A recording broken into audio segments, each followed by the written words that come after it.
This is the day's summary from TSN. My name is Natalia Ostrovska. Let's begin.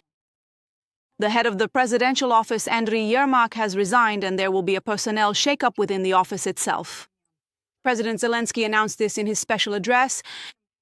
The decree on Yermak's dismissal has already been published on the president's website. Zelensky thanked Yermak for his patriotic stance during the negotiation process, but added that he agreed to his dismissal to avoid rumors and speculation. Ukraine will be represented in peace agreement talks with the United States by the Chief of the General Staff, the Secretary of the National Security and Defense Council, as well as officials from the Ministry of Foreign Affairs and Intelligence, Zelensky said. Head of the office, Andriy Yermak, has submitted his resignation. I am grateful to Andriy for always representing Ukraine's position in the negotiation track exactly as it should be. It has always been a patriotic stance, but I want there to be no rumors or speculation. As for the new head of the office, tomorrow I will hold consultations with those who could lead this institution. The resignation was preceded by searches conducted by NABU and SAP at Andriy Yermak's home this morning. According to Ukrainian media, these searches took place as part of Operation Midas, which concerns corruption in the energy sector. According to the investigation, participants in the scheme managed to launder $100 million. At the beginning of November, NABU released recordings of conversations between the suspects using code names, suspecting businessmen Timur Mindic and Oleksandr Tsukerman of involvement in the case. They were declared wanted. Mindic managed to leave the territory of Ukraine. A few hours before the searches, Tsukerman had already left in October. The crash of an enemy drone was recorded an hour ago in Chernihiv, according to the city council. Explosions during the air raid alert were also heard in Khmelnytsky region. The consequences of the attack are still being clarified. 2 people were killed as a result of shelling in the Dnipropetrovsk region, and 2 more were wounded. The enemy struck the Sinelnikivsky district with bombs and drones. A lyceum caught fire, 1 house was completely destroyed, and 5 more were damaged. The Nikopol district came under fire from artillery and FPV drones. A business and a private house were hit. In the evening, the Russians dropped aerial bombs on the village of Shestakov in the Kharkiv region. Fires broke out there. 1 person was killed, 2 were wounded, an entire street was destroyed, and 2 houses were completely demolished. 13 people were injured in the Kherson region. The Russians targeted homes in Komishani, Priozerny, and Kherson with drones. 2 women and 3 men were wounded. 3 more civilians were injured as a result of artillery shelling of the regional center, including 8-year-old Yanuk. 5 residents of Berislav, Bilozerka, Chornobaivka, and Blahovishchenske required medical assistance. In Sloviansk, Donetsk region, the enemy struck the private sector, injuring a local resident. 6 houses, an administrative building, and cars were damaged. There are also wounded in Kostiantinivka and Drushkivka. The Russians damaged about a dozen private houses and broke the gas pipeline. The number of people killed in Ternopil after the Russian attack on November 19th has risen to 35. Law enforcement officers have identified another person who was previously considered missing. DNA testing confirmed that it was a 73-year-old man who lived in the building destroyed by the missile. And the day before, a 12-year-old girl who had suffered severe burns in the fire that raged in an apartment building on a nearby street died in the hospital. 5 more city residents are still considered missing. Among them is a small child. According to building inspections, 24 adults and 4 children remain in hospitals. The 9-story building hit by the missile is to be demolished, and the one that burned cannot be repaired or restored. Fierce fighting is taking place in Pokrovsk. Ukrainian soldiers are clearing the northern outskirts of the city of enemy saboteurs. Special operations forces have shown how they set up ambushes along the routes used by the Russians. The enemy tried to gain a foothold in one of the apartment buildings, but even before reaching the shelter, 3 Russians were eliminated. The 4th tried to escape and shoot down the Ukrainian reconnaissance drone with small arms, but the occupier was found and eliminated. Our successes in the northern part of Pokrovsk have stopped the enemy's advance toward Hryshyn. However, the Russians continue to tighten the encirclement of Myrnohrad. Attempts by isolated enemy groups to infiltrate the city have already been recorded, but so far they have been unsuccessful. It has also been possible to stabilize the situation around Huliaipol, which the enemy is also trying to occupy. Vovchansk is holding on as well. The Russians have repeatedly reported the capture of the city. After half a year of relentless attacks, Russian terrorists have turned the city into ruins. No factories, no hospitals, no apartment buildings remain. Fighters of the 57th Brigade and adjacent units are holding their positions. In total, 247 combat engagements were recorded over the past day. The Russians have transferred reserves to the Pokrovsk Myrnohrad sector of the front and have significantly increased the pressure.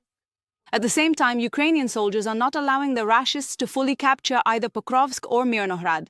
They are even carrying out local counterattacks. How Ukrainian Marines use ground robotic systems to deliver ammunition, food and water to the front line, as well as evacuate the wounded and the bodies of fallen comrades. Watch the report by TSN correspondent Alexander Motornai. And during the report, you will see a QR code. This is for fundraising, specifically for equipment for the company of the Korsar Unmanned Systems Battalion of the 38th Brigade of Ukrainian Marines. Your support is very much needed by our defenders.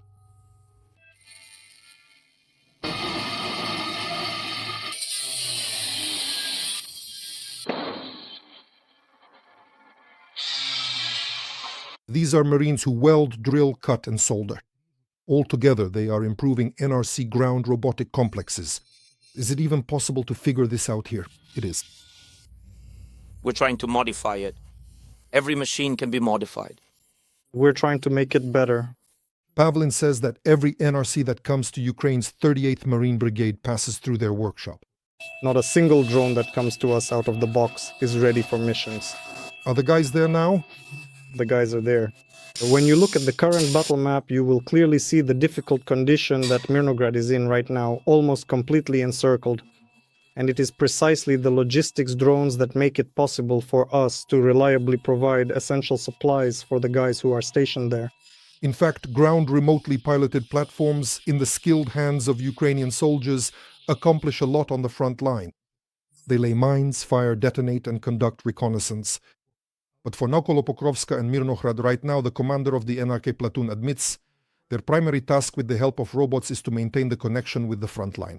Mainly, it's about logistics. Logistics is something without which, well, we most likely wouldn't have been able to manage to hold this Pokrovsky-Myrnohrad agglomeration. Right now, this is a drone that needs to go specifically to Myrnohrad. Yes, I have already headed towards Myrnohrad. Who's in charge and who's going? When BAS, the commander of the Ground Robotic Systems Company of the 38th Brigade, calls out after the next NRC, which set off towards Myrnohrad at dusk, he says the main thing is to reach the required point. He knows exactly what makes that task difficult. It's not even about the drone's ability to get through, but rather that it looks like a joint forces operation because we're not just going for no reason. We're going with inspections, with cover, clearing out those areas that are the most difficult to pass through. We have to pass through places that are hard to get through because they're controlled by the enemy. With the remote in his hand, sitting in front of a monitor with a black and white image without getting up, Koch will spend the next, really only God knows how many, hours in a row. He has to deliver a critically important cargo to the position for tonight's operation. I tried to make it clear to the guys not to leave me without fuel, ammo, water, or provisions. It's not just mud every time. New craters from shells or trees knocked down by explosions, along with destroyed structures, make it difficult to successfully complete the mission. Are they hunting for the supply vehicle? Absolutely, absolutely. That's logistics. We target the enemy's logistics, and they do the same. He can get around obstacles and make it out of the deep autumn mud near Myrnohrad. However, when their supply vehicle is targeted by an enemy FPV drone, the mission turns into a race. If one gets spotted, it immediately takes off and everyone who knows where it is rushes over. He directs ground robots toward the front line and brings the supply vehicle back from there to the rear, sometimes with wounded comrades and sometimes with the bodies of fallen Ukrainian soldiers, for over a year now. Koch admits that he has often had to push the drone to its absolute limits. There were 3 strikes in the field. The first was on the road. We were entering Bordani, and they already hit us in Shevchenko, near the tree line. It tracked us right along our route. And how did you realize it was tracking you? And we have a Super One from the Mavics, and we saw that it was coming in for a strike. So we started to maneuver. That time, the Marines of the 38th managed to evacuate the drone with the body of their fallen comrade to the rear, though not without complications. But in reality, Ukrainian ground robots are now operating in the area of Pokrovsk and Myrnohrad. Completely differently. Sometimes a drone we've carefully worked on for a week might only last for an hour, maybe two, sometimes as little as 3, and that's it. Sometimes they last a month or 2. to make the robots last longer, accomplish more complex tasks, and ultimately save the lives of their fellow Marines, the workshop of the 38th assembled ones like Duga. At the age of 57, he joined without prior military experience, became a Marine, and took up what he had been doing all his life, and what he does best. Though now with an adjustment for war. We don't think about the end of the war. We think about how to be as useful as possible so that our guys on the front lines are less exposed to danger. From the Pokrovsk Myrnohrad sector of the front in Donetsk region, Alexander Motorny, Alexander Shayan, and Serhiy Shportilov. TSN1+, United News Marathon. The defense forces of Ukraine struck the Saratov oil refinery. Local residents recorded a series of explosions, after which a fire broke out. The Russian enterprise produces more than 20 types of petroleum products for the needs of the Russian occupation army. In addition, a storage site for strike drones at the Saki airfield in temporarily occupied Crimea was hit. Several air defense targets were also destroyed, including a Pantsir and a Tor system. After suppressing the enemy's air defense systems, a hangar storing enemy Orion and forepost drones was destroyed. The defense forces also struck the enemy's command and control tower and a military truck. In addition, areas where enemy personnel and warehouses were concentrated were hit. Fuel and lubricants in the occupied territories of Donetsk and Luhansk regions. A story that was destined to continue.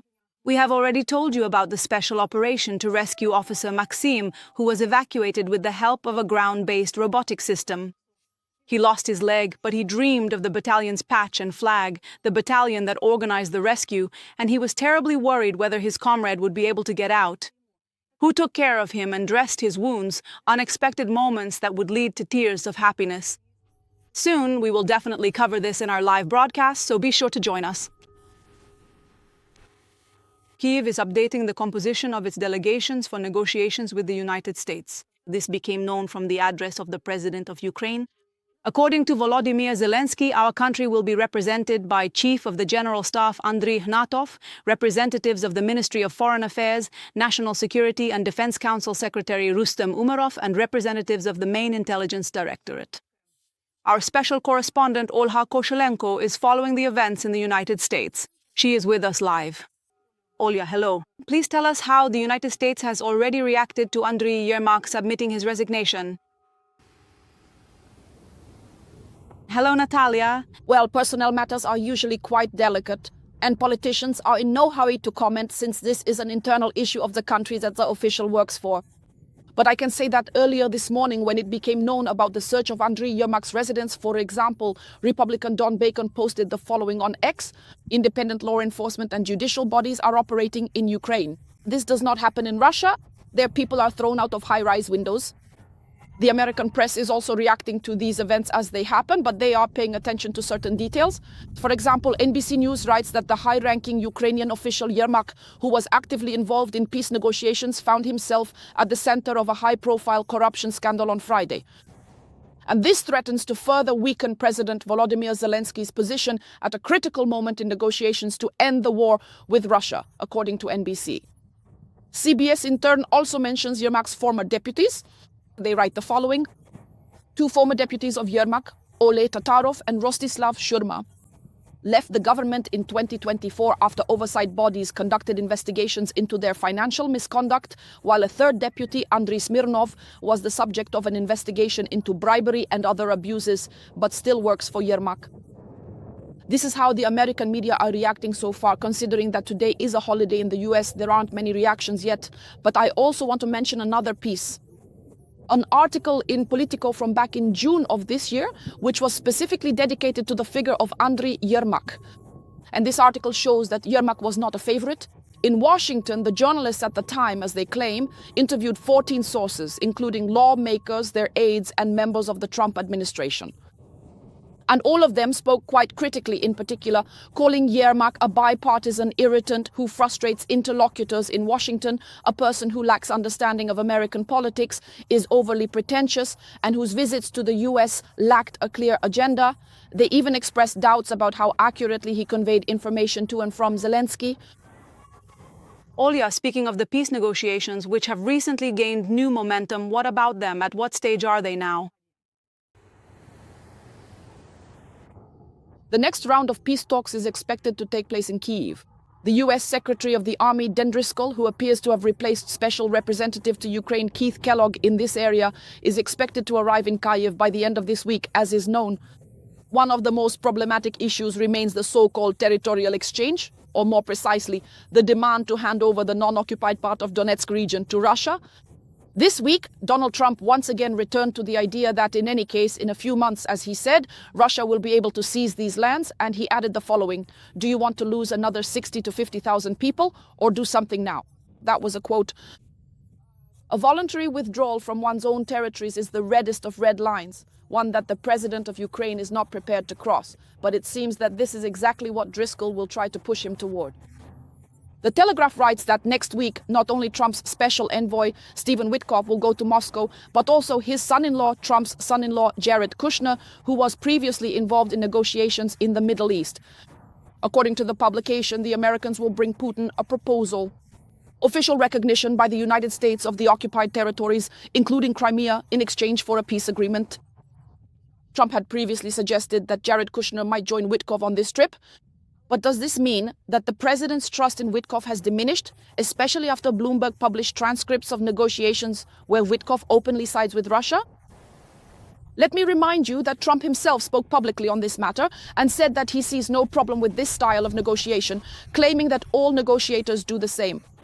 However, the reaction of Republicans in Congress is far from calm. Several Republican congressmen have publicly condemned Witkoff's work. And in Congress, as they say, there is even an appetite for his dismissal. And the Republicans in Congress already have only a very slim majority. For the president to be able to afford to ignore the opinion of his fellow party members.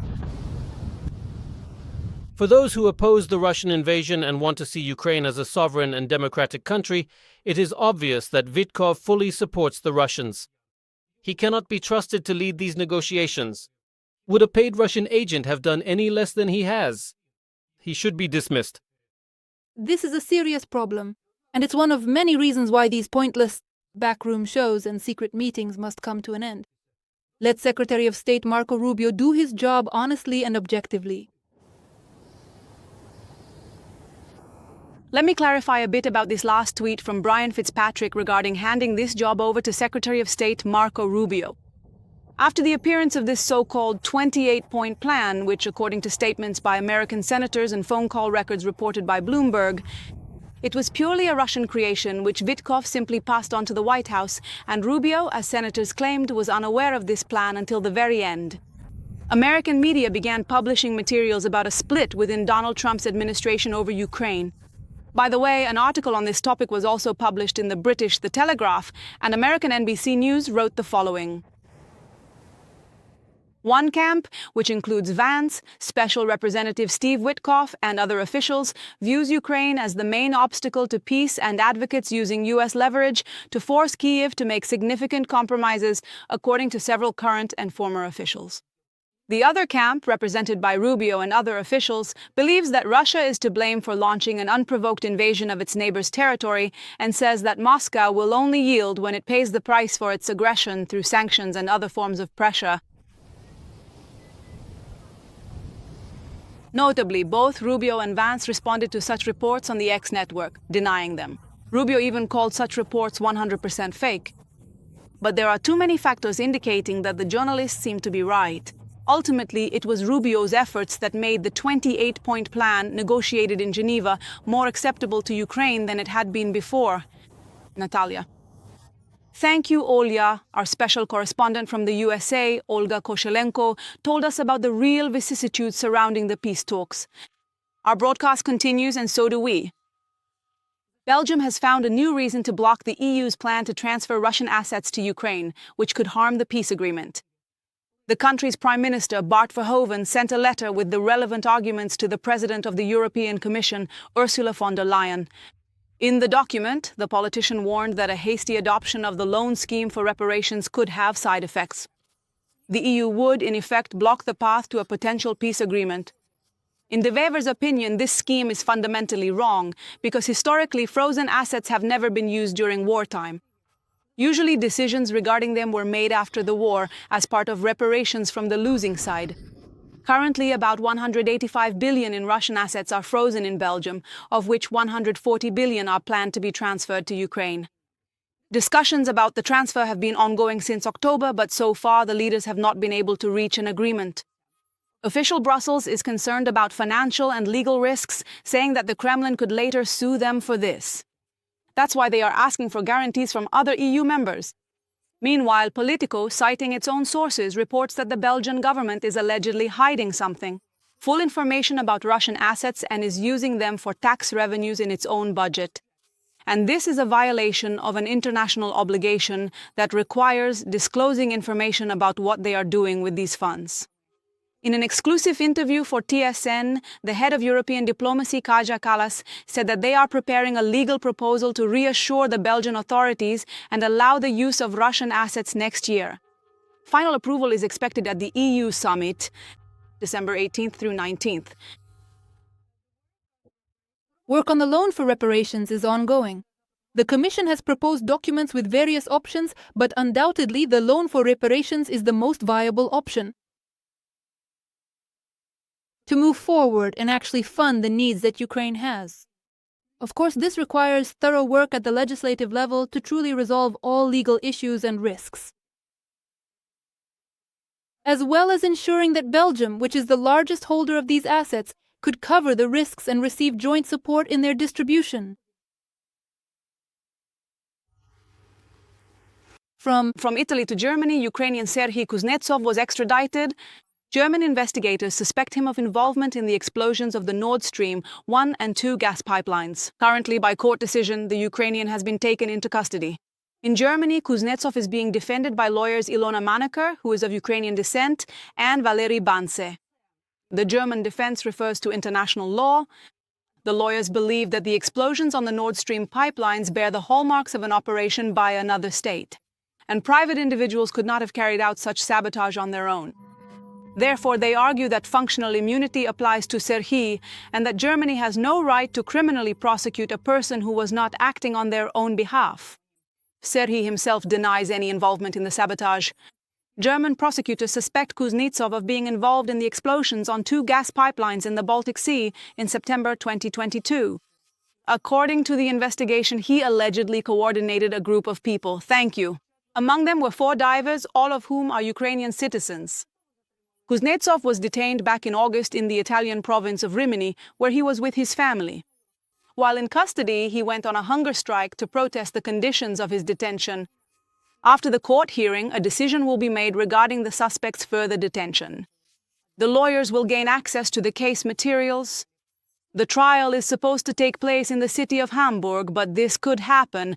For several months, the German government has not commented on the accusations against the Ukrainian and refers to the fact that this is a matter for the investigation. I can repeat what we have been saying for many weeks now. We are aware of new information regarding the case, including from Italy, but we remind you, the investigation is being conducted by the Federal Prosecutor's Office in Karlsruhe. It is ongoing, and we need to wait for the results. functional immunity means that if an action was carried out on behalf of the state, another state cannot prosecute that action. In this case, a private individual is currently being accused, but if it is proven that a state entity was behind them or that they acted on behalf of the state, then that person is entitled to immunity. Such issues should be resolved between states, not through the criminal prosecution of an individual. An apocalyptic explosion near Russia's Orenburg. A bright explosion occurred there not far from the Cosmodrome and a missile forces base. In footage shot by bystanders, you can see an unknown object, likely a missile, falling and exploding. At the site, a huge column of purple smoke forms, somewhat resembling a mushroom cloud. However, the Russian authorities are in no hurry to evacuate the locals. From Orenburg, the Russians launch long-range missiles, including carriers of nuclear warheads. In total, the aggressor has only 11 such sites in Ukraine. And today, Russia's space technologies have gone down the drain. At Baikonur, it was destroyed. The launch pad for spacecraft launches. This is the only place where, since Soviet times, manned missions to the International Space Station have been launched. Everything happened at the moment the Soyuz MS-28 spacecraft was launched. For unknown reasons, the service cabin collapsed there, and this structure fell onto the launch pad. Roscosmos confirmed the incident and reported that after the launch of the spacecraft, the launch pad was damaged and will be restored in the near future, although some experts say that the issue has not been resolved, which means that, in fact, from this day on, Russia has lost the ability to send people into space, something that hasn't happened since 1961. Ukrainian nuclear power plants are resuming operations after enemy attacks. Almost all power units have already reached full capacity. This was reported by the IAEA. Electricity production has returned to normal at 3 nuclear power plants, Khmelnytsky, Rivne, and South Ukraine. Only 1 unit is operating at a reduced production level. All high-voltage power lines damaged by Russian strikes have also been restored. At the same time, the IAEA announced the preparation of a new expert mission. Specialists will visit several critically important substations to assess the damage and possible risks to nuclear safety.